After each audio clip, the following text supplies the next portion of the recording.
Welcome, fellow Biafrans, lovers of freedom across the world. I welcome you once again to this very platform. Wherever you are joining us from, I appreciate you and I say, may Chukwu Okike Abiyama continue to guide you, protect you. Please, if you have not yet subscribed to this very channel, kindly subscribe, like and share. Click the notification bell so that you'll be notified each time I upload a video. You will be among the first to receive it. In this platform, we bring information that has to do with the Biafran people. Information that has to do with the Zoological Republic. In this platform, we bring details and videos close to your doorstep so that you can understand what is going on in the Zoological Republic of Nigeria. I want to share with you a very important video.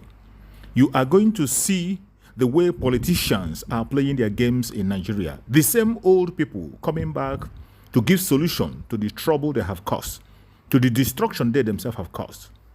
It is obvious that Nigeria is irredeemable. They know it and they know it very well.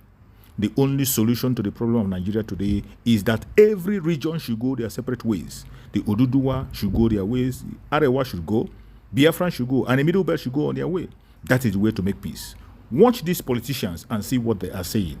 Their lies is being exposed. Let's watch. Well, good morning to you viewers. Let's begin what's trending. Following revelations by the Revenue Mobilization, Allocation and Fiscal Commission on Tuesday that senators occupying legislative seats in the Red Chamber earned 1 million naira as salary and allowances per month.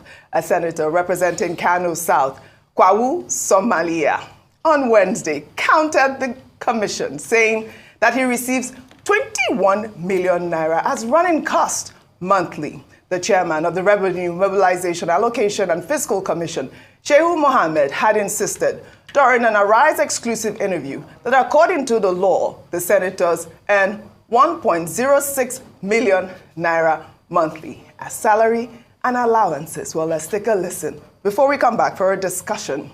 A senator of the Federal Republic of Nigeria earns 12,766,320 naira, which translates into 1.063 million naira monthly. That's what the law is. I'm not saying what you say is not true, but I'm telling you what is in the law, what we did, what is in existence. This is something that you see it in the newspapers that somebody alleges that they get this amount, that amount. Every time online, you see different figures. Even my friends, they send some of this information to me that a senator earns this, he earns that, he earns that, but may not necessarily be the truth. As far as I know, as far as the commission is concerned, this is what is in the law. This is what I believe the government is paying the senators and members of House of Representatives. All right, this is a complete indictment, really. I mean, we are here, we're seeing, Ramfact Chair saying that it's the law. I mean, does it fall within his purview to also do that sort of investigation? Because he has said it. We see so many figures bandied around. Kano Senator, we hail you. He said 21 million naira in allowances. Rufi, you are on fire, yes. I'm on fire. Up here is Bonnie, not I'm on fire. I'm singing Lloyd Banks. Who's going to stop me? Oji, I said it yesterday. You did. It made no practical sense what the Ramfact chief was saying. 1 million naira. So politicians that I knew of somebody that ran for Senate in 2019. He didn't get it in the end. He had expended over 200 million. I knew people that sold their houses in Lekki to run for Senate, cumulatively close to $1 billion. And you think they're going to run for that just to be able to get $1 million a month, which is not up to the amount they will rent out their BQ in Lekki? Are you kidding me? It's not possible. And I was vindicated. I was totally vindicated. So the Ramfact chief does not know what he's saying. Practical reality, senator that is earning the money, that is getting the bank alert, napakam, let me know the bounce, bank alert, napakam, is 21 million.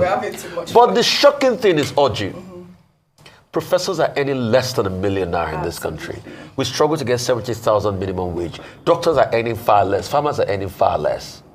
But people that only need a primary school certificate, a lot of violence and political favoring, can earn 21 million because they're senators of the Federal Republic.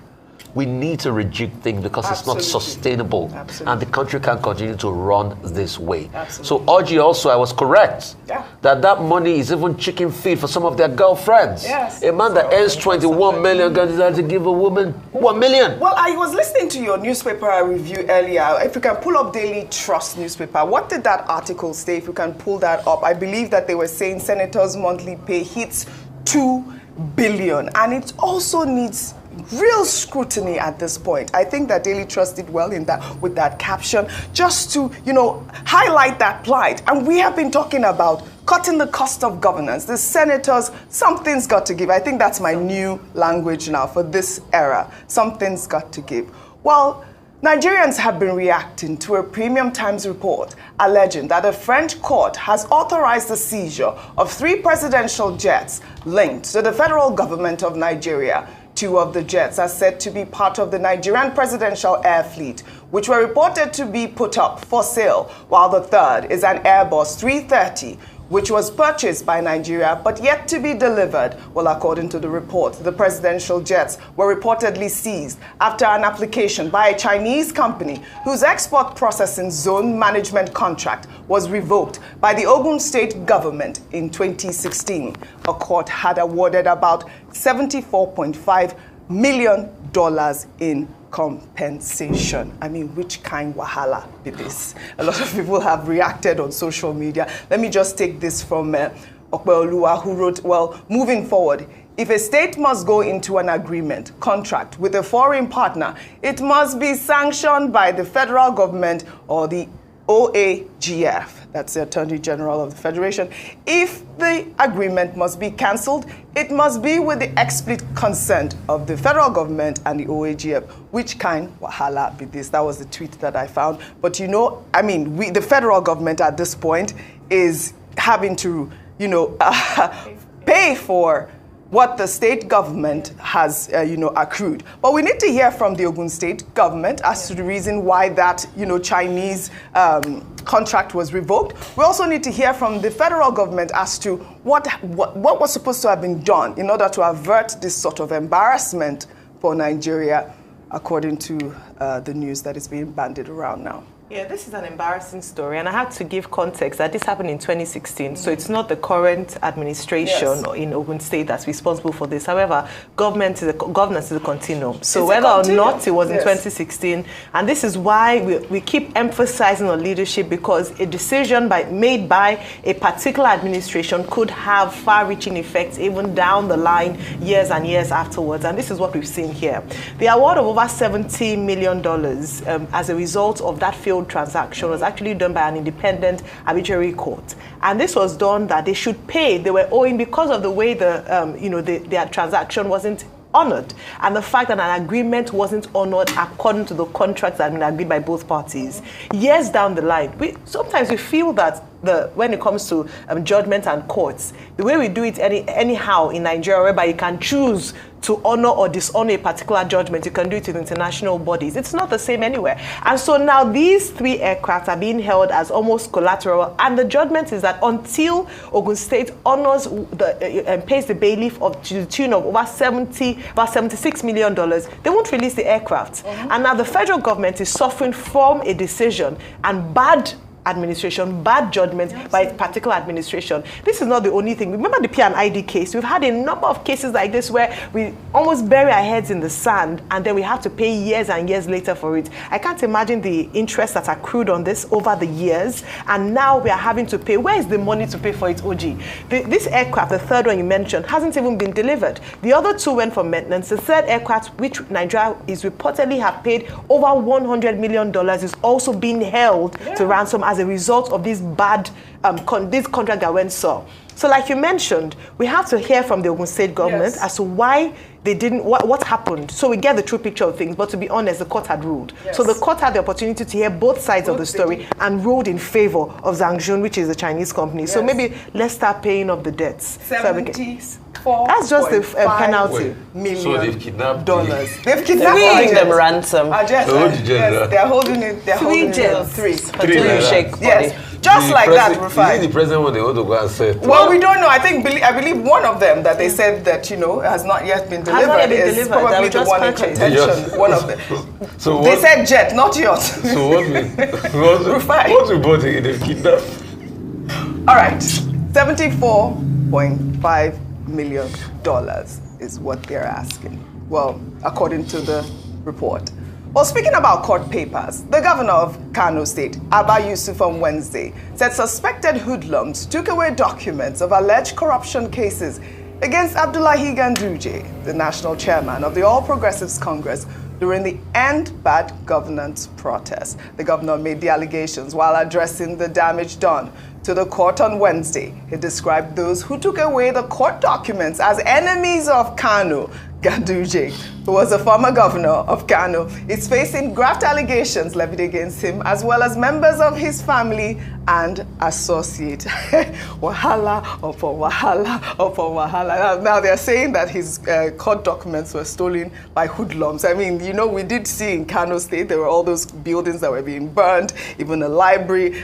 Some young people went in there and stole everything except for books, according to reports. Yeah. But I mean, this is what we are hearing. Our favorite Nigerian. OG, when I read the report, they said that it was mischievously planned. It was an intentional plan to go in there and specifically take these documents. So it certainly can't be random hoodlums off the street who suddenly knew that in this office, in this corner of the office, these exact documents would exist. That's one side of the story. The other side of the story that I think we're going to need more information about is that are we saying that the whole case was based on these documents? There's nothing stored in the cloud. There's nothing digital.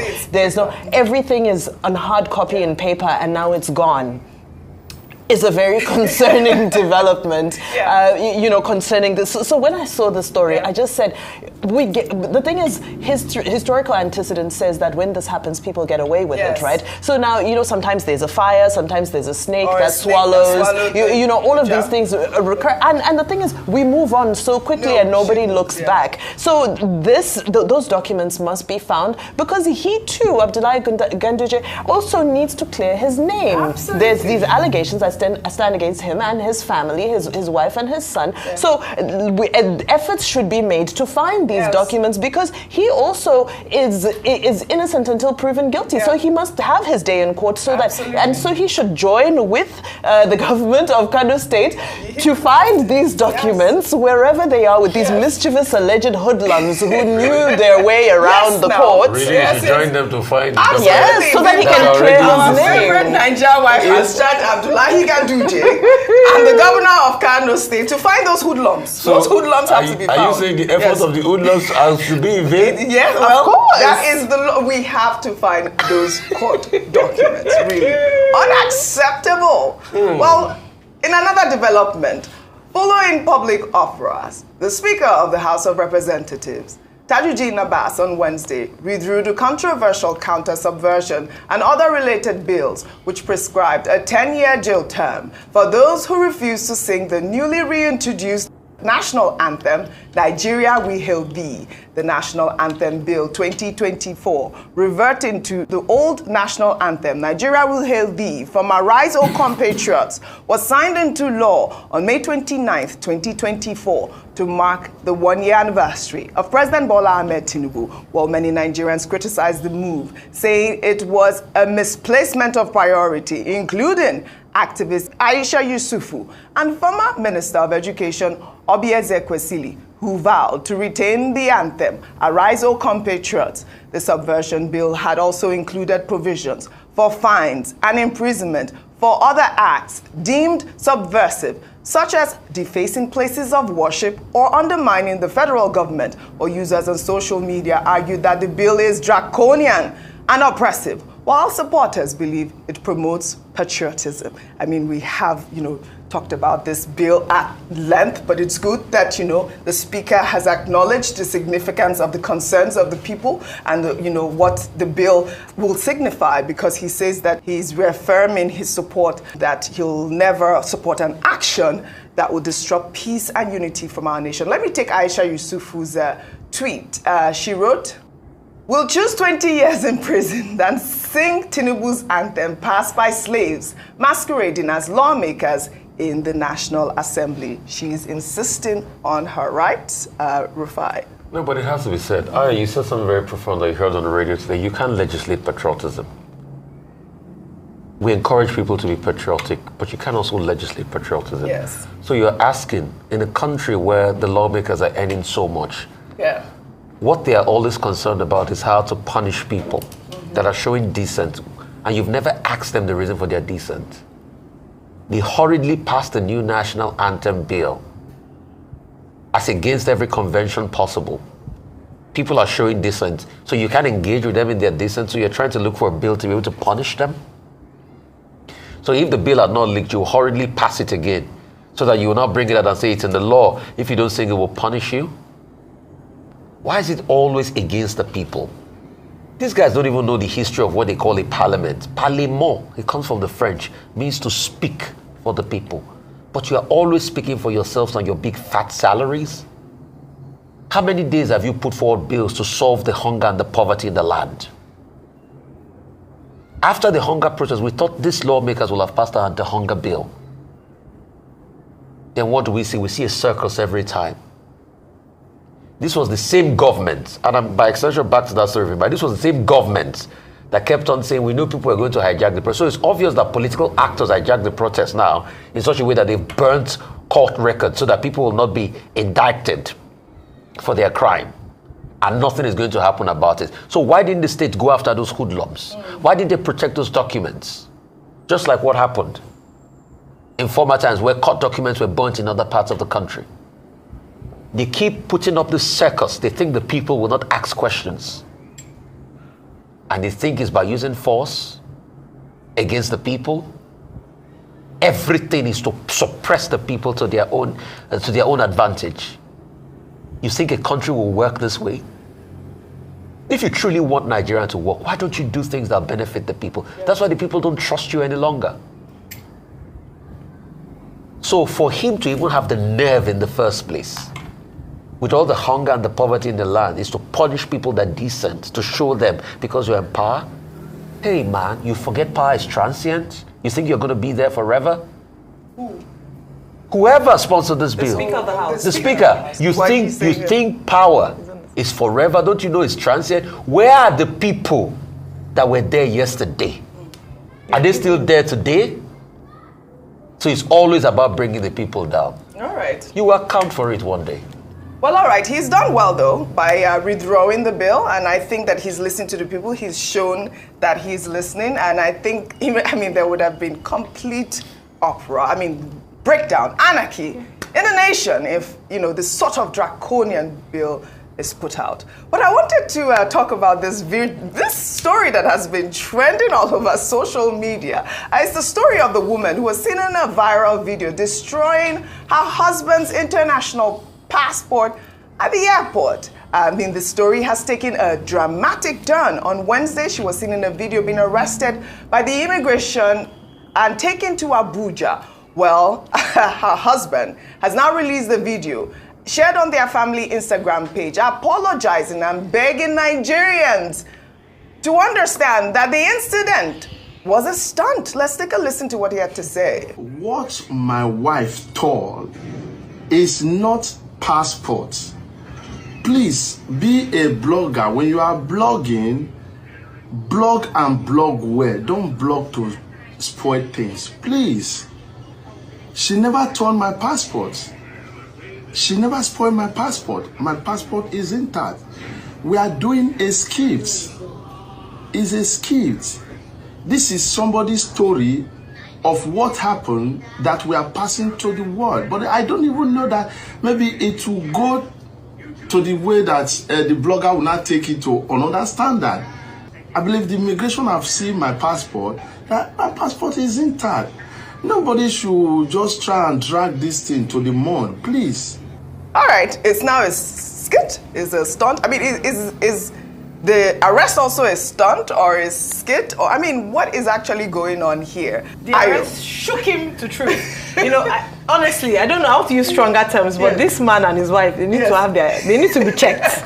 They need to have their heads examined, and I know I'm saying that. When we all saw this controversial video that the wife, and it was topical, it was trending on social media. Yeah. I mean, love sides, the woman must have suffered a lot. The woman even came out with a video to explain why she did what she did, saying that the man had, put her through hell and all that, and so she had to take that drastic action.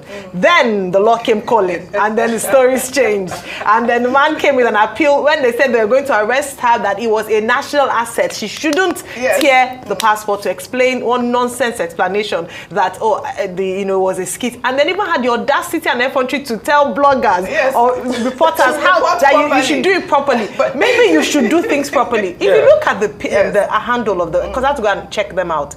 To be honest, they do skits that are very foolish. I did see one that they seized. I think it was like the husband's mother seized her children. Yes, I saw that, and it was real. It was following this video, and it appeared real. Very extreme. Yes. What people would do for fame and money, beggars belief. So I can almost believe him for saying that, but they should get some punishment for what they did, whether it's a joke or not. I just think that there should be. That's why they want to bring the bill to gag people on social media. But you know what's good? This story has set a precedence for Nigerians to understand. You cannot deface our national documents like that. Our naira, you can't tear our passport. I mean, but if they are saying it's a skit, please, I believe the immigration services, the authorities can go and look at their Instagram, just like the way Ayo has done, and give them some relief. And his original passport should still be intact. Yes, he said so. He said so. Show it to us. Yes, now he said the immigration saw it. That's what he also said. Punitive measure for foolishness. I just think there should be penalty.